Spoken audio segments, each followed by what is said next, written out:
the princess of dust and silence. In the desolate beauty of the planet Thalvora, a world of crimson sands and whispering winds, Princess Kilira of the Cerati Dominion stood before the sacred spire, the final monument of her lineage. The Cerati were a proud and ancient species, graceful beings with iridescent skin and eyes like polished obsidian. Their empire had stretched across systems, but the wars, centuries of endless conflict, had left them broken. Kilira was the last of the royal bloodline. Born from cloning chambers rather than traditional birth, she had been a political heir more than a living child. Her genetic design, crafted for diplomacy and command, had one flaw that had haunted her since she was old enough to understand it. She could not bear children. She could not continue the line. She had never known her real mother or father.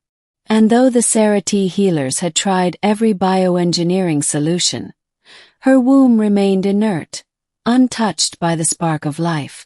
Her people, biologically intricate, required not just DNA but emotional resonance, a deep soul bond for reproduction. And Kilira, molded by duty, had never been allowed to feel deeply enough for anyone. Until the day her ship was shot down above a blue and green planet called Earth. Part 2, The Crash and the Human. Kilira awoke in a forest of towering pine trees, her golden armor cracked, her lungs wheezing in Earth's thicker air. Around her, wreckage smoldered, flames licking the shattered body of her royal escort ship. Her guards were gone, her systems offline. Alone, she stumbled through underbrush, dragging one broken leg behind her, until her vision blurred and she collapsed. She awoke in warmth, a blanket around her, the scent of antiseptic and firewood in the air, and a man watching her with cautious curiosity. He was simple, rugged, human, brown hair shaggy and untamed, stubble across his face, eyes kind and tired. His name was Evan Carter, a former field medic turned remote survivalist. He had found her ship and pulled her from the wreckage, ignoring the risk, even as it cost him 3 broken ribs from falling debris. "I thought you were some kind of experimental pilot," he admitted.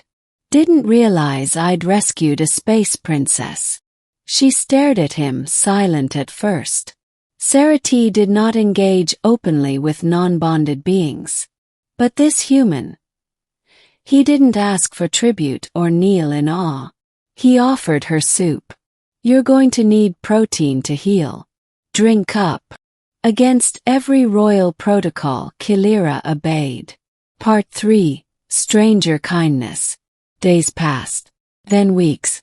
Kilira's healing accelerated thanks to the nutrient mixtures Evan replicated from her ship's broken medkit.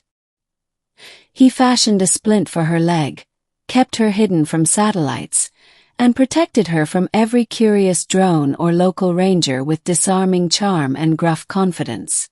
She watched him work in silence at first, then with quiet curiosity. He spoke to her even when she didn't reply. Told her stories about Earth, about war and loss and the things he wished he could fix. She learned of his sister who died in a relief camp bombing, of how he'd left the military, of how he now built survivalist shelters for trauma victims in the wild. "I figured," he said one night by the fire, "if I can't save the world, I can at least save the ones in front of me." That night, Kilira touched his shoulder gently. "You saved me." He smiled, soft and warm and genuine. "And I'd do it again, Your Highness." Part 4. A Spark of the Impossible. Cerati bonding was a sacred, complex rite involving shared emotion, mirrored breath, and the resonance of hearts beating in harmony.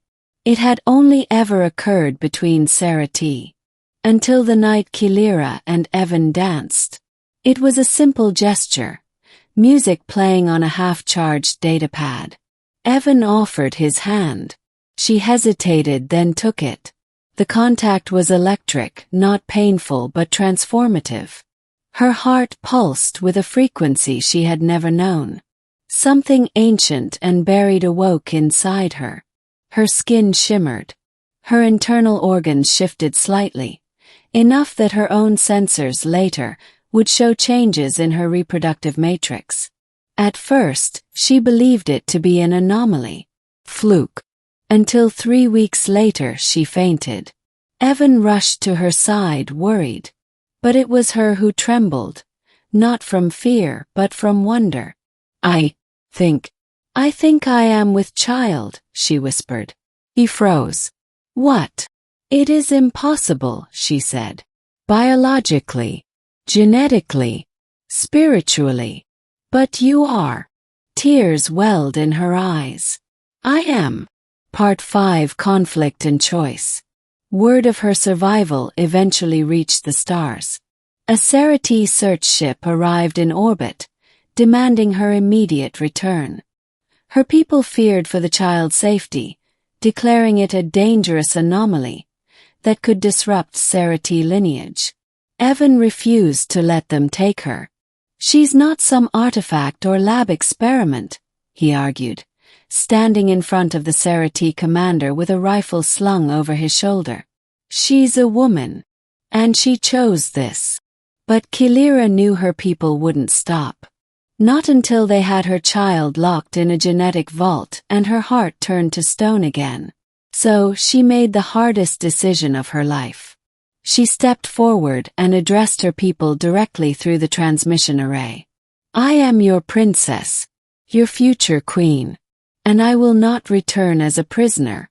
I will return only if you recognize this child as my heir, and this human, Evan Carter, as my chosen bondmate. The Cerati delegation was silent. Then finally they bowed. Epilogue, Starborn. Years later, under a starlit sky on the moon of Kiloris, a young child ran barefoot across crystalline meadows. Part Cerati, part human, her skin shimmered silver blue, but her laugh was all earth, free and loud and honest. Evan stood beside Kilira as they watched their daughter chase moon moths.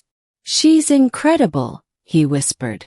Kilira leaned into him, her fingers brushing his. She's the future we never thought we could have. She's our future. And across the galaxy, stories spread of a princess who defied biology, law, and fear. Not with warships or armies, but with love.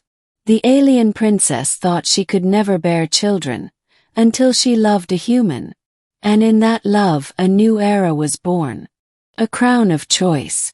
The court chamber of the Cerati High Spire was silent as Princess Kilira stood before the Council of Elders, hand in hand with Evan, her human bondmate.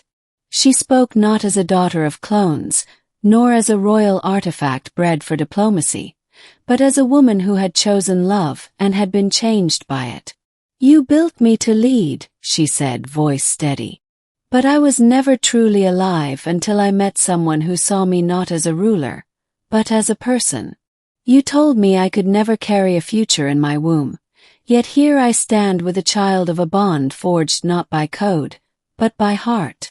The council stirred, voices rising in quiet conflict, but the eldest among them, the Gene Arch, finally raised her voice. The bond you have formed is unprecedented. The life within you is a hybrid of impossible odds. But it is life. And it is your choice. She stepped forward, placing an ancient crown of woven solar thread and starlace upon Kilira's head. Then let your reign begin not with tradition, but with transformation. Kilira turned to Evan, her otherworldly eyes soft. Will you stand beside me not just as my protector, but as my partner? Evan didn't need to think. Always. Final scene. A new dawn. Years later, in the royal gardens of the rebuilt capital, children laughed, hybrid offspring of humans and Cerati, playing among the trees. Kilira and Evan sat beneath the flowering sunvines, their daughter on his lap, her tiny fingers glowing with gentle bioluminescence. "Do you remember when you said I couldn't have children?" Kalira said, smiling. Evan grinned. "I remember soup and a broken translator. We've come a long way." They watched the horizon as twin moons rose, casting silver light over a world reborn. Not by bloodlines, not by war, but by a love that defied stars, and a princess who dared to choose.